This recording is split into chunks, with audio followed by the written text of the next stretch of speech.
आदरणीय दर्शकवृन्द नमस्कार। लेक्स नेपाल मार्फत लटकमा हामीले निरन्तर अहिलेको नागरिकता अध्यादेशका विषयमा छलफल र विचार विमर्श गरिरहेका छौँ। सरकारले अध्यादेश ल्याएसँगै राष्ट्रपति मार्फत अध्यादेश हिजो मात्र जारी भएको छ। त्यो अध्यादेशलाई विभिन्न कोणबाट विश्लेषण गरिएको छ। यो संविधान सम्मत छ कि छैन भन्ने प्रश्नहरू उब्जिएका छन् र यसले नेपालको राष्ट्रिय हितलाई के कस्तो असर पार्छ भन्ने प्रश्नहरू पनि उब्जिएका छन् र यसले तराई मधेसका कति समस्याहरूलाई सम्बोधन गर्न सक्यो अथवा गर्न सकेन, यो साँच्चीकै तराई मधेसका मूलका नागरिकहरूको हितमा कति रह्यो भन्ने विषयमा विभिन्न कोणबाट छलफलहरू भइरहेका छन्। हामीले यो विषयलाई बिहानदेखि नै छलफलको विषय बनाएका छौँ। विभिन्न कोणबाट हामीले यसको छलफल गरिरहेका छौँ र अहिले हामीले विशेषतः मधेस तराईको मूलमा रहेका नेपाली नागरिकहरू जसले लामो समयदेखि कतिपय अवस्थामा हाम्रा विबन्धनका कारण नागरिकता विधेयकमा भएका अथवा नागरिकता ऐनमा र नागरिकताको सम्बन्धी संवैधानिक व्यवस्थाका कारणले धेरै नागरिकहरू त्यसबाट वञ्चित हुनु परेको, त्यो नागरिकताको अधिकारबाट वञ्चित हुनु परेको अवस्था थियो भने अहिले के अध्यादेशले केही सकारात्मक परिवर्तनहरू पनि लिएर आएको छ भन्ने खालका पनि टिप्पणीहरू आइरहेका छन् भने अर्कोतिर यसले गर्दै राष्ट्रिय हितमा चुनौती थप्ने त होइन अथवा राष्ट्रिय हितलाई अहित हुने काम गर्ने त होइन भन्ने खालको पनि टिप्पणीहरू आइरहेका छन्। यो विषयमा हामी छलफल गर्दैछौँ। छलफलका लागि हामीसँग प्रत्यक्ष सम्पर्कमा जोडिनु भएको छ नेपाल बार एसोसिएसनका उपाध्यक्ष अधिवक्ता रामचन्द्र सिंह राजपूत अहिले हाम्रो प्रत्यक्ष सम्पर्कमा जोडिनु भएको छ बाराबाट। हामी उहाँसँग नागरिकता सम्बन्धी जुन अध्यादेश आएको छ यसको बारेमा विश्लेषण गर्ने प्रयास गर्दैछौँ। सर्वप्रथम हामीले उहाँलाई यस कार्यक्रममा स्वागत गर्छौँ। स्वागत छ सर यहाँलाई कार्यक्रममा। अहिले जुन नागरिकता अध्यादेश आएको छ, यो नागरिकता अध्यादेश जुन ढङ्गबाट आएको छ र जसरी जुन प्रावधान सहित आएको छ यसले हाम्रो राष्ट्रिय हितलाई अथवा नागरिकको हितलाई, नागरिक अधिकारहरूलाई के कति सम्बोधन गरे जस्तो लाग्छ अहिलेको यो अध्यादेशले? यो त ठिकै ढङ्गबाट आएको छ नागरिकता अध्यादेश। नेपालको संविधान 2072 को चाहिँ धारा 11 मा जुन प्रावधानहरू चाहिँ राखिएको थियो यो कुनै नयाँ नौलो होइन। संवैधानिक व्यवस्थालाई अध्यादेशले फेसिलिटेट गरेको छ। यो व्यवस्था पहिले नै कानुन संशोधन गरेर, नागरिकता ऐनलाई संशोधन गरेर संविधानमा लेखिएका चाहिँ धाराका व्यवस्थालाई जीवन्त तुल्याउन कानुनलाई संशोधन गर्नु पर्थ्यो। यो पार्लियामेन्ट सकेन। त्यो आज सकेको छ।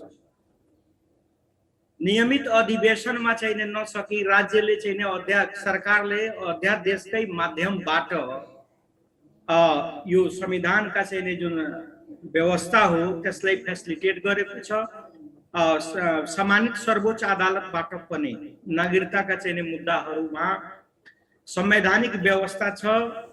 आमा बाबु नेपालको नागरिक छ, छोरा नागरिकता चाहिँ नागरिकताबाट चाहिँ वञ्चित भएको छ, नागरिकता देऊ न त, संवैधानिक व्यवस्था छ, कानुन बनाऊ भनेर सम्मानित सर्वोच्च अदालतबाट थुप्रै निर्देशनात्मक आदेशहरू यसमा चाहिँ जारी भइराखेको छ र अदालतको आदेशबाट पनि नागरिकताहरू चाहिँ विभिन्न ठाउँमा विभिन्न व्यक्तिले नागरिकताहरू प्राप्त गर्नुभएको छ। हेर्नुहोस्, संविधानको धारा 10 ले नेपालको नागरिकले नागरिकता प्राप्त गर्ने हक हुनेछ भनेको छ र कुनै पनि नागरिकलाई नागरिकता चाहिने, नागरिकताबाट वञ्चित गरिने छैन।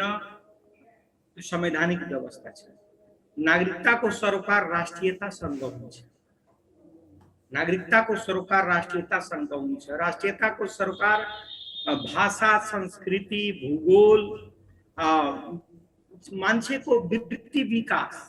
अब यो भूगोलमा, यो देशमा, यो राज्यमा रहेको व्यक्ति जो यहाँ जन्मेको छ, यहाँको माटो उपभोग गरेको छ, हावा पानी उपभोग गरेको छ, यहाँको संस्कृतिलाई आत्मसात गरेको छ, उसको दुनियाँमा अर्को कुनै आइडेन्टिटी छैन। यही भूगोलको आइडेन्टिटी छ।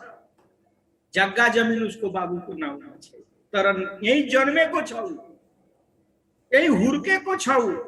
भाषिक विविधता होला, भौगोलिक विविधता होला, तर नेपालको सार्वभौमिक क्षेत्रभित्र चाहिँ जन्मेको व्यक्तिलाई राजनीतिक अधिकारबाट, सार्वभौमिक अधिकारबाट एउटा नागरिकता नदिँदाखेरि त्यो वञ्चितमा परेको, नेपालमा रहेको तर अवसरबाट वञ्चितमा रहेको व्यक्तिलाई चाहिने राज्यको मूल प्रवाहीकरणमा ल्याउनको लागि राज्यको मूल प्रवाहीकरणमा ल्याउनको लागि नेपालको संविधान 2072 ले एउटा अवधारणा कोरेको थियो, एउटा मार्गचित्र कोरेको थियो, तर त्यसलाई अगाडि बढाइएको थिएन। अहिलेको चाहिँ हाम्रो सम्माननीय प्रधानमन्त्री केपी शर्मा ओलीजीको सरकारले जुन अध्यादेश ल्याएर खाली तराई मधेसको होइन, हिमाल पहाड तराई तीनटै ठाउँमा रहेका नेपाली नागरिकहरू जो नागरिकता चाहिने प्राप्तिबाट वञ्चितमा परेका थिए, तिनलाई आज यो अध्यादेशबाट तिनले नागरिकता पाउनेछन्। उहाँले चाहिँ यसलाई फेसिलिटेट गर्नुभएको छ। यो नयाँ कानुन होइन, संवैधानिक कानुनलाई, संवैधानिक व्यवस्थालाई अध्यादेशबाट जीवन्तता मात्र दिइएको। जस्तै अब यसलाई विभिन्न कोणबाट यसको आलोचना पनि भइरहेको छ। अब तपाईँ स्वयं त्यहाँ बारामा हुनुहुन्छ, अहिले हामी बाराबाट प्रत्यक्ष सम्पर्कमा जोडिएका छौँ। तपाईँ त्यहाँ बोर्डरको क्षेत्रमा हुनुहुन्छ, बोर्डर इलाकामा हुनुहुन्छ, त्यहाँका समस्याहरू तपाईँका आफ्ना होलान्। तर यहाँ के भनिँदैछ भन्दाखेरि यहाँको बहस केमा केन्द्रित छ भन्दा यो यसरी हामीले नागरिकतालाई खुला छोड्यौँ, यसरी हामीले जन्मसिद्ध नागरिकता दिन थाल्यौँ भने त भोलिका दिनमा हाम्रो यसले राष्ट्रिय हितमाथि नै आघात पुर्याउँछ। त्यहाँ नेपालभन्दा भारतीयहरू त्यहाँको बसोबास बढी छ र भारतीयहरूले बढी नागरिकता पाउँदाखेरि भोलिका दिनमा नेपालीहरू त अल्पमतमा पर्ने अवस्था आउँछ भन्ने खालको बहस अहिले यहाँ सिर्जना भइरहेको छ। यो कतिको सत्य हो? तपाईँले त्यहाँ नजिकबाट यो समस्यालाई कसरी भोग्नु भएको छ? सदुपयोगको साथ दुरुपयोग पनि हुन्छ। यो पर्यायवाची उसको चाहिने के अरे विपरीतार्थक शब्द हो। अन्यायको विपरीतार्थक न्याय र सदुपयोगको चाहिने विपरीतार्थक दुरुपयोग चाहिने बन्छ। त जहाँ सदुपयोगको सिद्धान्त अगाडि बढ्छ त्यहाँ दुरुपयोगको चाहिने प्रक्रिया पनि सँगै अगाडि बढेको हुन्छ। यो चाहिने यो इन्भर्सल ट्रुथ बन्छ। यसलाई यो इन्भर्सल ट्रुथ हो। गलत तरिकाबाट नागरिकता कसैले यदि प्राप्त गर्न खोजेको छ या यस्तो चाहिने दुरुत्साहित छ कि म गलत तरिकाबाट नागरिकता प्राप्त गरिलिउँ, म नेपालमा पनि मेरो बसोबास छैन, मेरो बाबुबाजे पनि नेपालमा छैनन्, म अरू देशको नागरिक, नेपालको जन्मसिद्ध नागरिकको हैसियतबाट नागरिकता म चाहिने प्राप्त गरिलिउँ, ल्याउनुहोस् न प्रक्रिया, ल्याउनुहोस् न यसलाई दुरुपयोग रोक्ने प्रक्रिया ल्याउनुहोस्, यसको विधि ल्याउनुहोस्, यसको संयन्त्र मेकानिजम तयार गर्नुहोस्। मेकानिजमले के गर्छ? दुरुपयोगलाई रोक्छ। मेकानिजमले के गर्छ? एउटा स्वस्थ समाजको निर्माण गर्ने चाहिने काम गर्छ। मेकानिजम ल्याउनुहोस्। अहिले हाम्रो यता यो नयाँ जुन मुल्की ऐन आएको छ, मुल्की देवानी संहिता, त्यसमा एउटा दफा छ कि गलत तरिकाबाट नागरिकता लिने व्यक्ति को भोलि नागरिकता यदि समाप्त भयो भने उसले आर्जित गरेको सारा सम्पत्ति नेपाल सरकार र गृह मन्त्रालयले यसको सर्कुलर पनि, गृह मन्त्रालयबाट यसको चाहिने सर्कुलर पनि हरेक सिडिओ कार्यालयमा गइसकेको छ। यो गलत तरिका, एउटै व्यक्तिले दुईटा सार्वभौमिक अधिकारलाई, राजनीतिक अधिकारलाई, सार्वभौम सत्ताको उपभोगलाई एउटै व्यक्तिले दुई ठाउँबाट गर्न सक्दैन। एउटा व्यक्ति एउटै देशको नागरिक रहनुपर्छ। नेपालको संविधानले तिमी दुईटा देशको नागरिक रहन सक्छौ, नेपालको कुनै पनि नागरिकलाई त्यस्तै चाहिँ छुट दिएको छ। अब दुरुपयोग रोक्ने काम राज्यको, दण्ड दिने काम दण्ड विधान बनाउनुहोस्, त्यो राज्यले चाहिँ गर्छ। दण्ड विधान बनाउने, तिमीले किन गल्ती गर्यौ रोक्न सक्छौ। कानुन आउँदैमा यसलाई सहज बनाउँदैमा यसबाट चाहिँ खाली नकारात्मकता, दिमागमा नकारात्मकता चाहिँ राख्नु हुँदैन। पोजिटिभ थिङ्कमा अगाडि चाहिँ बढ्नुपर्छ, पोजिटिभ सोचका साथ अगाडि बढ्नुपर्छ र यसलाई, यसका दुरुपयोग पनि रोक्ने तर्फ अग्रसरता देखाउनुपर्छ। एउटा छ यतातिर तराईमा अहिले कि यसले भिड बढाउँछ। यो कानुनले यो सहज तरिकाले नागरिकता यसरी चाहिँ दियो भने अरू देशका व्यक्तिहरू नेपालमा चाहिँ आएर गलत तरिकाले नागरिकता लिन्छन्, यहाँ भिड बढ्न सक्छ र त्यसको प्रभाव नकारात्मक हाम्रो समाजमा पर्न सक्छ। हाम्रा अधिकारहरू हामीलाई नै चाहिँ बाइपास, हामीलाई नै यहाँको यहाँको वास्तविक नागरिकलाई नै बाइपास गरिदिने अवस्था हुन जान्छ। यस्तो यस्तो कुराहरू चाहिँ नै मान्छे सोचिराखेका छन्। सो ठिक हो, सहजता ठिक हो, विश्लेषण ठिक हो। विश्लेषण हुँदाखेरि एउटा मार्ग आउँछ। यसरी जुन विश्लेषण भइराखेको छ, यहाँ शङ्का उब्जिने ठाउँ, सन्देह गर्ने ठाउँ कहाँ पनि देखियो भन्दा यो नागरिकता सम्बन्धी एकातिर तपाईँले भन्नुभएको अनिवार्यता छ, जन्मसिद्ध नागरिकता प्रदान गर्नुपर्ने अनिवार्यता छ, तर अर्कोतिर भइ के रहेको छ भन्दा जब जब कुनै सरकारले निर्वाचन गराउन थाल्छ अथवा मधेस केन्द्रित दलहरूले जब यो मुद्दा बोक्छन्, त्यो मुद्दामा जब जब सरकारलाई अप्ठ्यारो पर्यो, अहिलेको हामीले परिस्थिति हेर्ने हो भने अहिले सरकार अप्ठ्यारोमा छ, केपी शर्मा ओलीको सरकार, अनि उहाँलाई सपोर्ट गर्नका लागि मधेस केन्द्रित दलहरूले उहाँलाई जसपाले सपोर्ट गरिरहेको छ, एक खेमाले। अब यो चाहिँ जब जब निर्वाचन हुन्छ अथवा सरकारको निरन्तरताको माथि प्रश्न उठ्छ, तब तब यो चाहिँ भोट ब्याङ्कको रूपमा यो प्रचलनलाई अथवा यो नागरिकता सम्बन्धी प्रकरणलाई प्रयोग गरिने, आफ्नो हितमा प्रयोग गरिने र त्यसले झन् बढी समस्या उजागर गर्ने र यसले झनै खतरामा पार्ने अवस्था उत्पन्न गराउँछ भन्ने खालको जुन अहिले चाहिँ सन्देह अथवा शङ्का गरिन्छ, त्यो शङ्का कतिको सत्य छ? शङ्का लाग्नु त शङ्काको कुनै शङ्कामा लङ्का जर्यो भन्छ मान्छे। शङ्कामा लङ्का जरायो भनेर पुरानो परम्परादेखि भनिएको एउटा धार्मिक कथामा भनिएको चाहिँ कुरा हो। हेर्नुहोस्, त्यो शङ्का हुनु ठिक हो। शङ्काले समाधानको बाटोलाई चाहिँ के गर्छ? प्रशस्त गर्दछ। सन्देहले समाधानलाई प्रशस्त गर्दछ, समाधानको बाटोलाई प्रशस्त गर्दछ। नेपालको संविधान 2072 चाहिँ निर्माण हुँदाको अवस्थामा मलाई थाहा छ, तपाईले पनि थाहा होला, मधेसवादी पार्टीका मधेसवादी दल पुरा सडकमा थियो र पार्लियामेन्ट भित्रमा तत्कालीन पार्लियामेन्टले त्यो संविधान चाहिँ बनाउँदै थियो, लेखन हुँदै थियो, सबैजना तालीहरू चाहिँ पिट्दै थिए। संविधानमा चाहिँ मैले संविधानको धारा 11 को चाहिँ कुरा जुन गरे कि यो जुन अध्यादेश आएको छ त्यो संविधानमा लेखिएका व्यवस्थित गरिएका व्यवस्थालाई नै अध्यादेशले फेसिलिटेट गरेको छ। जनता, मधेसी जनताको मात्र कुरा नगर्नुहोस्, आदिवासी जनजाति, मधेसी, मुस्लिम, अल्पसंख्यक र त्यसमा मैले हिमाल पहाड तराईको कुरा गरेको थिएँ। हिमालमा पनि, पहाडमा पनि, तराईमा पनि नागरिकताको वञ्चितमा परेको व्यक्तिको संगठित आवाजको शक्तिबाट संविधानको धारा 11 निर्माण भएको छ। संविधानको धारा ठिक छ, मधेसवादी दलले फेसिलिटेट गरेको थियो त्यो बेलामा, त्यसले एजेन्डाको रूपमा उठाएको थियो। त्यो एउटा ठुलो जमात जो नागरिकताबाट वञ्चितमा परेका छन् त्यसलाई चाहिँ राज्यको मूल प्रवाहीकरणमा ल्याउन, नागरिकता सम्बन्धी चाहिँ व्यवस्था संविधानमा गर, सहज तरिकाले नागरिकता प्रदान गर, त्यो आवाजलाई जीवन्तता दिने काम मधेसवादी पार्टीले गरेको थियो। तर त्यो जनताको माग थियो र जनताको मागलाई तत्कालीन संविधान भन्दाखेरि संवैधानिक व्यवस्थाको रूपमा त्यसलाई सम्बोधन गरिएको थियो। शङ्का समाधान, शङ्काले समाधानको बाटो पनि दिन्छ।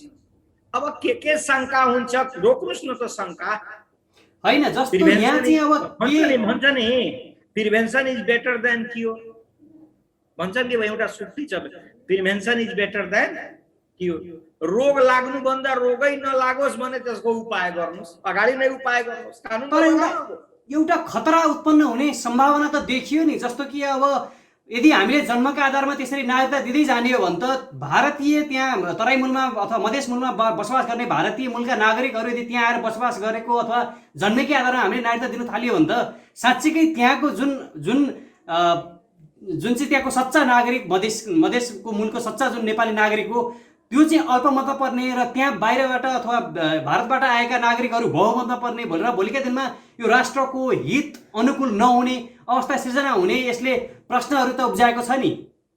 हैन, अध्यादेशको चाहिँ अध्यादेशलाई अध्ययन गर्नुस्। अध्यादेशले दुईटा चाहिँ प्रावधानलाई अगाडि बढाएको छ। यसमा पहिलो प्रावधान कि नेपालको संविधान 2072 साउन 3 गते लागू हुनुभन्दा अगाडि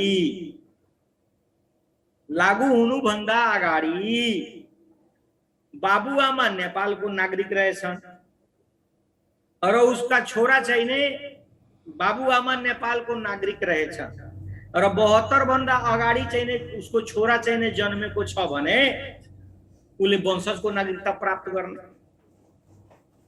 72 भन्दा अगाडि चाहिँ 72 भन्दा अब यहाँ हेर्नुहोस् कस्तो कस्तो संवैधानिक व्यवस्था छ।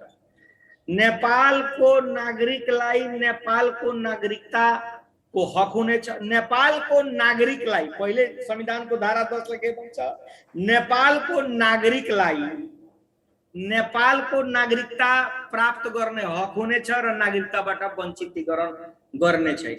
त पहिले तपाई नागरिक प्रमाणित गर्नुस् न कि यो नेपालको आमा बाबु नेपालको नागरिक, पहिले नेपालको यसको आमा बाबु नेपालको नागरिक हो, यो व्यक्तिको जन्म नेपालमा भएको छ, यसलाई जन्मसिद्ध नागरिकता चाहिए, जन्मको आधारमा प्राप्त नागरिकता।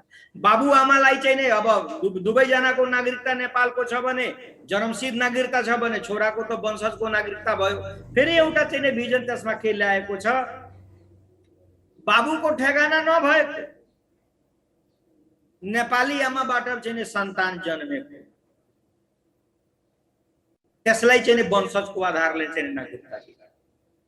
भोलि गएर होइन यसको बाबु चाहिँ विदेशी रहेछ, प्रमाणित हुन आएमा र निज नागरिकताधारी छोराले म अरू देशको नागरिकता लिएको छैन भनेर चाहिँ भने मात्र त्यो प्रमाणित भएमा त्यसको वंशजको नागरिकता चाहिँ खारिज भई ऊ अंकृत नागरिकता, त्यसलाई एडप्टेड नागरिकको रूपमा राज्यले लिने जुन यो अध्यादेशले चाहिँ भनिराखेको छ। त मलाई लाग्दैन कि यसबाट यति कोहराम मचाउनु पर्ने। पूरा भारतीय व्यक्ति यो देशमा आउँछन् जहाँ 2 रुपैयाँ 3 रुपैयाँ किलो मान्छे चामल किनेर खान्छ, 4 रुपैयाँ किलो दाल चाहिने, आधार कार्ड हेराएर चाहिने मान्छे त्यहाँ त्यो सुविधा उभो गरिराखेका छन्। कलकत्तामा म जाँदाखेरि 20 रुपैयाँमा नै पूरा चाहिने भोजनै मैले माछा र भात चाहिने खाए। हेर्नुहोस् यति सस्तो खाना। त्यो सारा सुविधा छोडेर पूरा भारतको नागरिक नेपालमा चाहिने नागरिकता लिन आउँछन्। त्यो त्यसरी चाहिने कसैले चिन्तन गर्छ, त्यो चिन्तन भनेको उसको मनोविकृति हो। हैन जस्तो त्यो कुरा त तपाईको भारतीय तत्कालीन गृहमन्त्री राजनाथ सिंहले भनेकै छन् नि, उल्लेख गरेकै छन् नि, 30 लाख भारतीयहरू नेपालको नागरिक छन् भनेर उहाँले उल्लेख गर्नु भएको छ। त्यसपछाडिका हामीले क्रमबद्ध रूपमा फ्याक्टरलाई हेर्ने हो भने पनि जब जब निर्वाचन आउँछ, चाहे गिरिजाप्रसाद कोइरालाको पालामा होस्, चाहे यता 62-63 मा नेकपा माओवादीको पालामा होस्, नागरिकता त यसरी दिएका छन् कि त्यहाँ त शंका गर्ने ठाउँ त प्रशस्त छ नि। योगराज भाइ सुन्नुस्, यज्ञराज भाइ सुन्नुस्, खर्क बहादुर गुरुङले एउटा प्रतिवेदन धेरै पहिले पञ्चायती कालमा प्रस्तुत गरेका थिए कि तराईमा बस्ने चाहिने व्यक्तिहरू सबै भारतीय हो। 60 लाख व्यक्ति, 60 लाख कि 32 लाख पुरानो कुरा हो, यति व्यक्तिहरू चाहिँ भारतबाट आएर बसेका छन्। यो धरती भनेको नेपालको, नेपालले यो धरतीलाई मेरो धरती, मेरो जग्गा, मेरो जमिन, आफ्नो बोर्डरको चाहिँ सीमाना, आफ्नो किल्ला हेर्छ नेपाल सरकारले। अनि यस भित्र चाहिँ यो ठाउँमा बसेको व्यक्ति भारतीय कसरी हुन्छ? भारतीय कसरी हुन्छ? नेपाली को? कस्तो व्यक्तिलाई नेपाली मान्नु? कतिवटा आँखा भएको, कतिवटा कान भएको, कतिवटा नाक भएको, यो मानिसको चाहिँ अनुहार भन्दा एउटा छुट्टै अनुहारको व्यक्ति नेपाली हो कि? राज्यको सरकार, देशको नेशनको सरकार भूगोलसँग हुन्छ। जो भूगोलमा बसेको छ, जहाँ उसको जीवन यापन भएको छ, त्यही हो नेपाली। नेपालको टेरिटरी भित्रमा, यसको क्षेत्र भित्रमा जो व्यक्ति चाहिँ बसेको छ त्यही हो नेपाली, जुन भूगोलमा बसेको छ। करेक्सन गर्नुस् न, तपाई त करेक्सन गर्नुस्, कामै ल्याउनुस्, करेक्सन गर्नुस्। अलि बढी यो भावुकतासँग भन्दा पनि यो त हाम्रो राष्ट्रिय हितसँग जोडिने कुरा हो नि त। तपाईले त यो भावुकताका कुरा गर्नुभयो, राष्ट्रिय हित हामीले आज त्यो अवस्था नेपालले धान्न सक्ने अवस्था छ त? आज त्यसरी वंशज, त्यसरी जन्मसिद्ध नागरिकता बाँडेर नेपालले आफ्नो राष्ट्रिय हितलाई धान्न सक्ने अवस्था छ? म टुल्समा कुरा गरिराखेको छु, भावनाको कुरा गरेको होइन। म मेकानिजमको कुरा गरेको हो, म यथार्थको कुरा गरेको, जीवनसँग जोडिएका आयामहरूको कुरा गरेको हो, म भावनाको कुरा गरेको हो। अधिकार भावनाबाट होइन। भीख माग्दाखेरि भावना देखाइन्छ, हेर्नुहोस्, प्रार्थना गरिन्छ। मर्सीका चाहिँ नि कुराहरू उत्पन्न गरिन्छ। जनताले जुन नागरिकताका आवाज उठाए त्यो भीखका शब्दहरू थिएनन्, भीख माग्ने शब्दहरू थिएनन्, अधिकारका आवाजलाई बुलन्द गरे कि म यो देशमा जन्मेको। करेक्सन गर्नुस्, कसैले नागरिकता गलत रूपमा 63 सालमा लिएको छ, 63 सालमा छानबिन गर्नु, कारवाही गर्नुस्। आखिर यो चाहिँ नि मेकानिजम किन, सिडिओ अफिस किन, प्रहरी प्रशासन किन, के को लागि? लट्ठी चार्ज मात्र गर्नको लागि? आन्दोलनमा चाहिँ नि जनताले आवाज उठाउँदाखेरि त्यस उपर गोली चलाउनको लागि प्रहरी प्रशासन? यी दुरुपयोगलाई रोक्नुस् न। जसलाई जुन ठाउँमा अधिकारको प्रयोग गर्न कानुनले जिम्मा दिएको छ त्यो कारगर रूपमा, त्यसले कारगर रूपमा आफ्नो भूमिकालाई गरोस् त। कहीं गल्ती हुन सक्छ, कहीं पनि गल्ती हुन सक्छ। त्यसो भए जसले प्रश्न उठाइरहेका छन् कि यो हाम्रो राष्ट्रिय हितलाई खतरा पार्ने काम हुन्छ यसो गरियो भने के उनीहरूले केही पनि नबुझेर त्यो प्रश्न उठाइरहेका छन्? राजनीतिक स्टन्ट हो। आफूलाई चाहिँ नि उहाँहरूले बढी म राष्ट्रवादी हो, म भन्दा बढी कोही राष्ट्रवादी छैन, म यो राष्ट्रको हिमायती हो, बाँकी चाहिने राष्ट्रघाती, म नै राष्ट्रवादी। त्यो उदाहरण त फिजिकोले दियो नि, देखायो नि त्यो। राष्ट्रवादको कोरा नारा सुन्नुस्, राष्ट्रवादको कोरा नारा लगाउनको लागि अब यो एउटा बखेडा झिकिएको छ यसमा।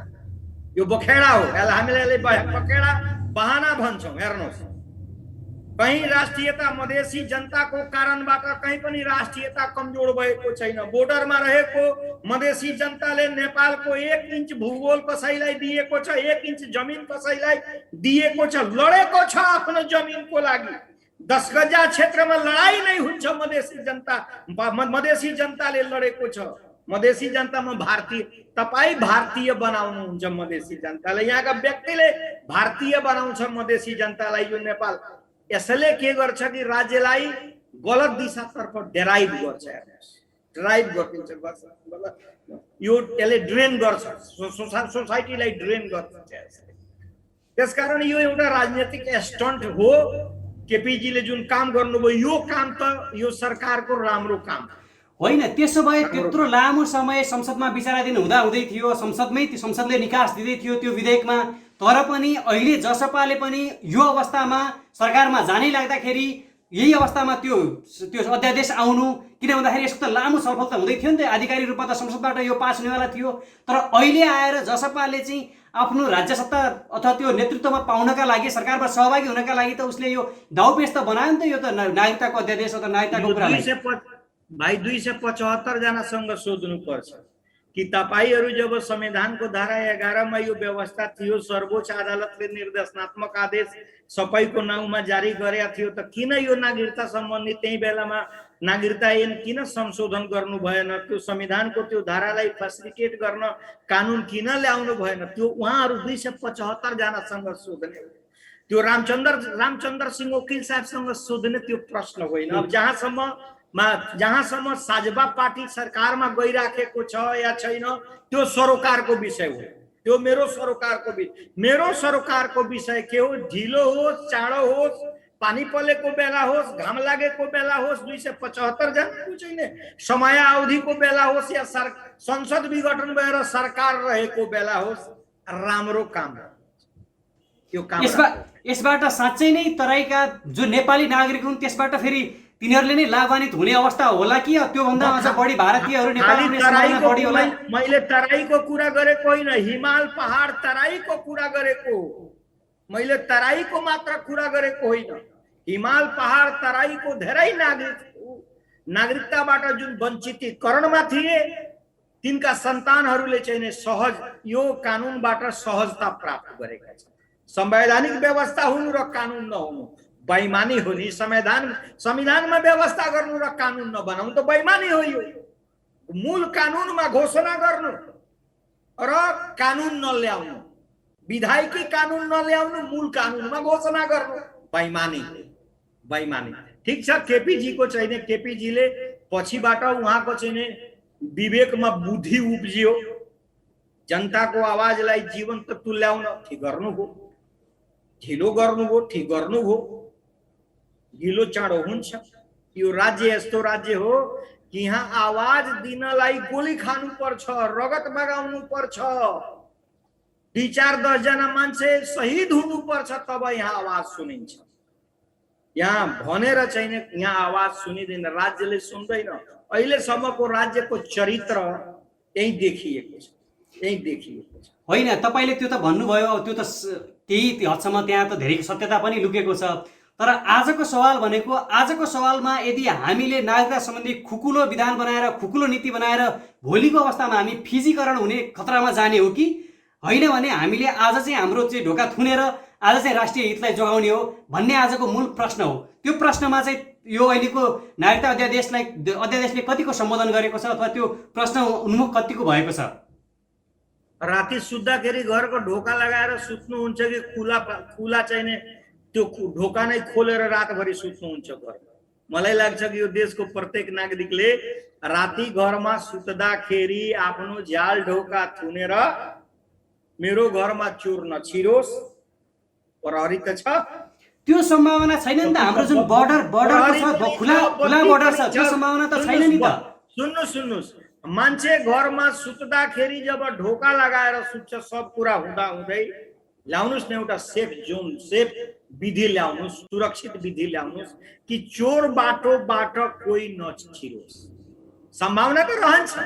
मैले सदुपयोगको साथमा दुरुपयोगको पनि कुरा सुरुमै उठाएको थिएँ। जहाँ सदुपयोग हुन्छ त्यहाँ दुरुपयोग पनि हुन सक्छ।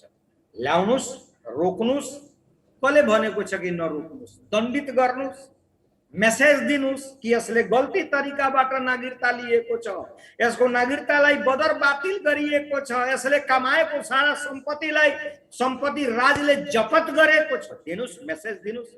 कसैले रोकेको छ? कानुनी व्यवस्था छ, प्रयोग गर्नुहोस्। बिना भएन हुँ प्रीति भन्छ। यो बिना भएन हुँ प्रीति, यो प्रेम गर्नलाई पनि कहिलेकाहीँ भय देखाउनु पर्छ के। यो यसको एउटा अर्को दार्शनिक पाता होला। तर यो यसको मेकानिजम यसरी जुन अहिले एउटा तरास, अब यो कहाँको तरास तपाईँ बताइराख्नु भएको छ, को डराइराखेको छ, को बढी चिन्तित भइसक्यो यो चाहिँ नागरिकता अध्यादेशबाट, कसको के गइराखेको छ, त्यो कुन व्यक्ति हो, त्यो जुन व्यक्ति हो बढी डराइराखेको छ, बढी राष्ट्रवादी हो भनेर बताइराखेको छ, ऊ राष्ट्रवादी पनि होइन, ऊ डराएको पनि होइन। यथार्थ त्यो व्यक्तिलाई थाहा छ ऊ राजनीतिक स्टन्टमा छ, राजनीतिक स्टन्टमा छ। एजेन्डा त चाहियो नि।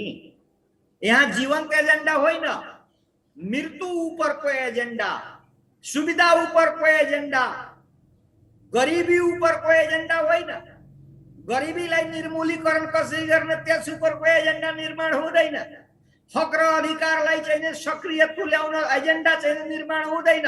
जब हक अधिकारहरू प्राप्ति हुन सुरु हुन्छ त्यसपछि एजेन्डा, विरोधको एजेन्डा बनाउने यो राज्य हो। हामीले हेर्दै आएका छौँ र वञ्चितमा परेका नागरिकहरूलाई जब गलत तरिकाले शोषण गरिन्छ, दमन गरिन्छ, उसका अधिकारलाई कुल्चिन्छ, ठुला आवाजहरू, ठुला भोल्युममा बिस्तारै आवाजहरू उठ्दै जान्छ र त्यही आवाज भोलिको दिनमा नउठोस्। शान्तिपूर्ण तरिकाले राज्यले आफ्ना गतिविधिहरू सञ्चालन गर्न सकोस्, त्यसका लागि यो नागरिकता विधेयक। अब बताउनुस् न, नेपालमा चाहिँ आइए यहाँ मैट्रिक पास गरेको छ, एसएलसी पास गरेको छ, मास्टर डिग्री मास्टर्स गरिसक्यो, नागरिकता छैन। हामी कहाँ आउँछ हेर्नुहोस् वकिल साहब, नागरिकता छैन। एउटा परमादेशको मुद्दा हालिदिनुहोस्। अब जाउँ कहाँ? तपाईँ जसलाई नागरिकता दिइराख्छु एउटा बनाउनुहोस् न क्राइटेरिया, 5 जना व्यक्तिले प्रमाणित गरोस्।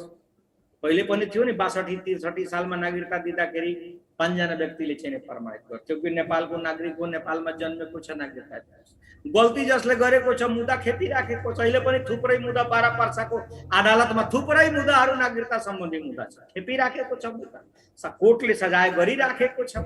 यसको दीर्घकालीन समाधान तराई मधेस केन्द्रित दलहरूले किन गर्दैनन्? किन यसलाई फेरि हलो अड्काएर त्यो राखे जस्तो न यसलाई पर्मानेन्ट सल्युसनमा उनीहरूले आफ्नो मागदाबी लिएर आउँछन्, तर जब सत्ताको खेल आयो तब यसलाई फेरि हतियार बनाउँछन्? किन तराई मधेस केन्द्रित दलहरूले यस समाधान दिन सक्दैनन् अहिले? गाडी स्टार्ट गर्ने मौका दिनुस् न भन्छ कि मलाई गाडी स्टार्ट गर्ने मौका देऊ, अर्थात् राज चलाउने मौका देऊ। गाडीलाई कसरी घुमाउनु छ? राज एउटा अमुक्त संस्था हो, त्यसलाई जीवन्तता दिने काम व्यक्तिले गर्छ, त्यसमा जीवन भर्ने काम व्यक्तिले गर्छ। आफै राज्य हिँड्दैन। मधेसवादी दलहरू, तपाई मधेसवादी दल ल्याउनु, मधेसवादी दलको कुरा होइन, सबैले सोच्ने कुरा हो। ठीक छ, यो भूगोलमा तराईन भूगोलको मान्छेमा भएको कारणबाट मधेसवादी दल ल्याउनु भो, कुरा ठिक हो, आफ्नो ठाउँमा त्यो ठिक होला, तर यो सबैको कुरा हो। जो चाहिने ड्राइभ गर्दैछ, राज्यलाई हाँक्दैछ, उसले सोच्नु पर्ने कुरा, उसले सोच दिए। त कसैले सोचेपछि त कसैले न कसैले त सोच्नु पर्छ। कोही नबोलेपछि त कोही न कोही त बोल्नु पर्छ। यो प्रजातन्त्रको लागि राणाकालमा चाहिने 4 जना यो व्यक्तिहरूले प्रजातन्त्रको लागि बोलेर शहीद भएका होइनन्। काठमाडौँमा शहीद गेट हेर्नु भएकै छ। पुरै दुनिया नै बोल्नु पर्छ भने छैन, कोही न कोही बोल्नु पर्छ।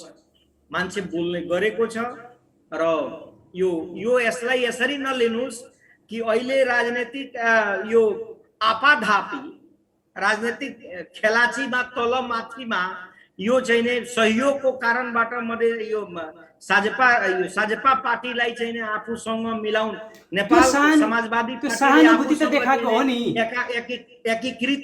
एकीकरण गर्न या आफूसँग मिलाउनु, आफ्नो अभिष्ट पूरा गर्न केपीजीले यस्तो गर्नुभयो भनेर जुन तपाई या अरूले सोचिराखेको छ या तपाई स्वयं सोचिराख्नु भएको छ, त्यो होला उहाँको चाहिँ राजनीतिक यसलाई अवसरको रूपमा लिनु भएको। यो त वस्तुस्थितिले देखाएको छ नि, त्यो त वस्तुस्थितिले देखाएको छ। तर उहाँले हतियारको, यो त संवैधानिक व्यवस्था हो। उहाँ आज नभए यो भोलि हुन्थ्यो, भोलि नभए पर्सि हुन्थ्यो, र यो हुनेवाला थियो, किनभने यसलाई सजीव संविधानले तुल्याइसकेको थियो। यो व्यवस्थालाई संवैधानिक व्यवस्थाको रूपमा संविधानले आफूभित्र यसलाई तुल्याएको थियो।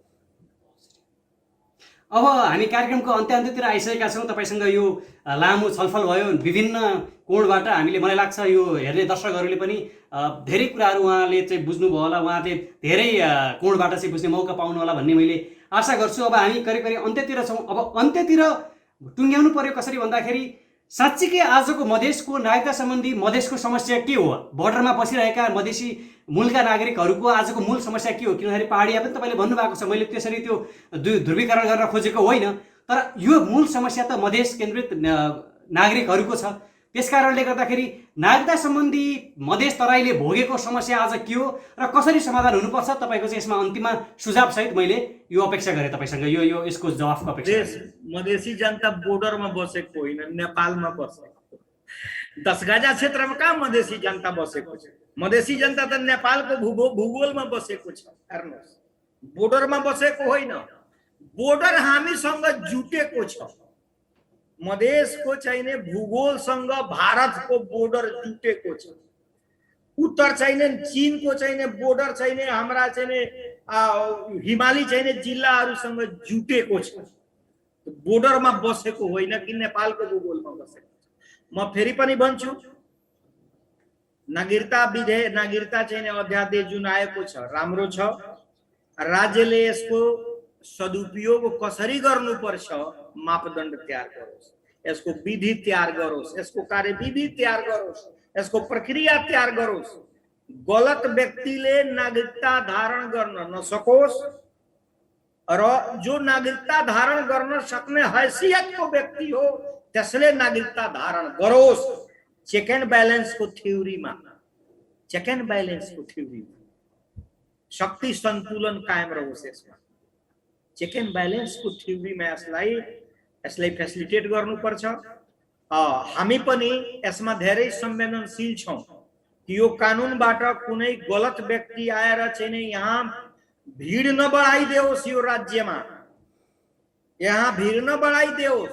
यहाँ भिड बढिसकेपछि यसको नकारात्मक प्रभाव यहाँ नेपालमा अघिदेखि बसोबास गरिआएका नेपाली भूगोलमा रहेका जन्मेका व्यक्तिलाई यसको ठूलो प्रभाव पर्न सक्छ। सही व्यक्ति नागरिकताबाट फेरि वञ्चित हुन सक्छ, गलत व्यक्ति चाहिँ नागरिकता धारण गर्न सक्छ, जसबाट अरूलाई होइन। यहाँ बस्ने जुन मूल निवासी हो, मूल वासी हो, उसलाई नै फरक पर्न सक्छ। यो सबै हामीले बुझ्नु पर्छ। यसको गुण तत्त्वलाई हामीले बुझ्नु पर्छ, यसको उपयोगितालाई हामीले बुझ्नु पर्छ। समाजमा नकारात्मक प्रभाव नपरोस्, नागरिकताको चाहिँ दुरुपयोग नहोस् र यो यसलाई चाहिँ रोक्ने सबैको दायित्व, खाली सरकार राज्यको दायित्व होइन, समाजको पनि दायित्व भित्र पर्छ कि गलत नागरिकले, गलत व्यक्तिले, अरू देशको गलत व्यक्तिले नेपालको नागरिकता धारण नगरोस्। यो सबैको चाहिँ परम कर्तव्य भित्र, ड्युटी भित्र पर्दछ। अनि मात्र गएर यो कानुन पनि सार्थक हुन्छ, कानुन ठीक हो, लायकको हो। यो मधेसी जनताहरूले जो नागरिकता चाहिँ प्राप्त गरेका छन्, हिमाल पहाडका जनताहरूले हिजो चाहिँ मोमबत्ती नै बालेर यो कानुनको स्वागत गर्नुभएको छ। हामीले फेसबुकमा, सोशल मिडियाहरूमा चाहिँ हेर्नुस् त कति उत्साह भएको छ, कति उत्साह भएको छ, कति आकांक्षाहरू, कति चाहिँ कल्पनाहरू मान्छेले आफू भित्र चाहिँ राखेको छ। एउटा नागरिकताको कारणबाट त्यसका आकांक्षा र कल्पनाहरू सजीव रूप लिन सकिराखेको छैन। अब ऊ जीवन्तता पाउँछ, त्यसतर्फ मान्छेको मानसिकता, उसका पीडाहरू सम्मन हुँदै गएको छ। मानसिक पीडा सम्मन, एउटा कानुन आउँदाखेरि मानसिक पीडा राज्यको, नेपाल यो हामीले चाहिने जनताको घाँस बाँस कपासको गारन्टी गरेका, शान्तिपूर्वक चाहिँ बाँच्न पाउने अधिकारका हामीले गारन्टी गरेका छौँ। त्यसलाई नै सजीव तुल्याउनुको कानुन आएको हो। र यो ठिक छ, भिड बढ्दैन।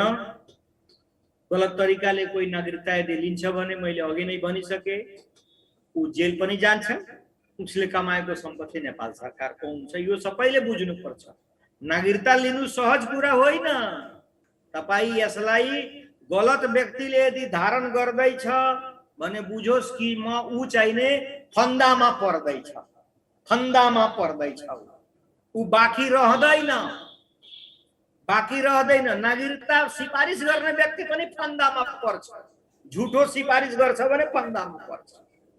धेरै मुद्दाहरू चाहिँ चलिराखेका छ, 12 वर्षमा सजाय भइराखेका छ, भर्खेत गइराखेका छ। यो मेसेज आओस् न सोसाइटी भित्र कि ठीक व्यक्ति आओस्, जेन्युइन व्यक्ति आओस्, जेन्युइन व्यक्तिले नागरिकता ल्याओस्। जो यहाँ जन्मेको छ, यहाँ रहेको छ, उसको सारा थोक छ यहाँ, त्यो ल्याओस्। यो सबैको कर्तव्य भित्र पर्छ। फिल्टर गर्ने चाहिने सबैको कर्तव्य भित्र पर्छ। हस्, धेरै धेरै धन्यवाद यहाँलाई 12बाट हामीसँग जोडिनु भयो र आफ्नो विचार, यो महत्त्वपूर्ण विचार राखिदिनु भयो। यो महत्त्वपूर्ण समय हामीलाई उपलब्ध गराइदिनु भयो। तपाईँलाई धेरै धेरै धन्यवाद। ल, धन्यवाद भाइ, अवसर दिनु।